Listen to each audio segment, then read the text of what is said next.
अस्सलाम वालेकुम आबादगार दोस्तों, उम्मीद आहे तव्हां सभु ख़ैरियत सां हूंदो। हिकिड़ी ॻाल्हि जेका या त असां ज़रात वारा आबादगारनि खे सम्झाए नथा सघूं या जेकॾहिं आबादगार सम्झनि था त उन में मुंझी था वञनि।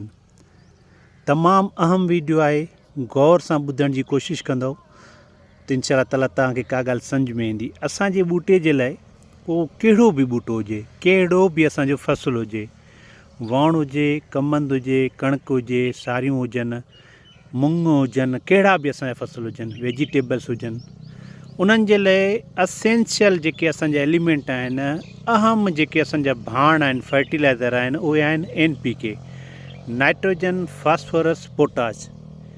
ठीकु आहे, इहे माना तमामु असेंशियल आहिनि। पोइ जेकॾहिं तव्हां ज़िंक था ॾियो त बि ईअं सम्झो जेतिरो मिठो विझंदासीं ओतिरो वधीक मिठो, जेतिरी खंडु विझंदासीं त ओतिरो वधीक मिठो थींदो।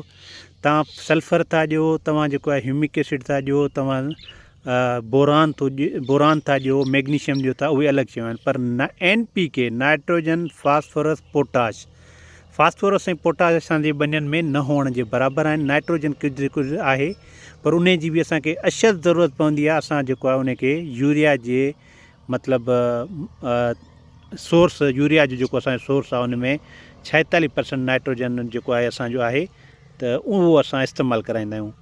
फास्फोरस छा आहे? फास्फोरस असांजो DAP, TSP, SSP, NP, इहे असांजा सोर्स आहिनि। पोटाश छा आहे? SOP।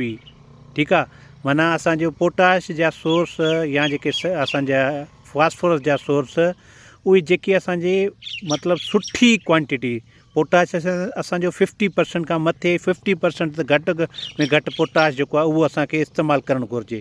उन जो केतिरो मिक़दारु इस्तेमालु करणु घुरिजे?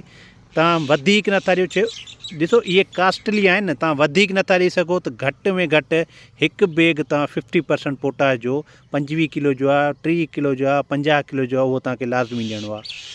DAP तव्हां वधीक, सॉरी फास्फोरस वधीक नथा ॾेई सघो त हिकु बैग तव्हां DAP, हिकु बैग TSP या हिकु बैग SSP, हिकु बैग NP, इन्हनि मां का बि हिकिड़ी बैग तव्हां ॾेई सघो था। माना इन्हनि में असांजो फास्फोरस आहे। ठीकु आहे, माना ॾियण त वधीक घुरिजनि न, जेकॾहिं असांजी ॿनी जी एनालिसिस थियल आहे, ॾियण त असांखे वधीक घुरिजे, पर जेकॾहिं असां नथा ॾेई सघूं त का हिकिड़ी बैग लाज़मी तौर ते असां ॾींदासीं। यूरिया जेतिरे असांजे ॿूटे जी ज़रूरत हुजे, माना वणनि ते असां 3 खां 3.5, 4 ताईं, 4.5 ताईं ॿोरियूं हलाईंदा आहियूं। अञा बि मथे हली सघनि थियूं, घटि हली सघनि थियूं, पर उहो असां ते डिपेंड थो करे असां कीअं था हलायूं।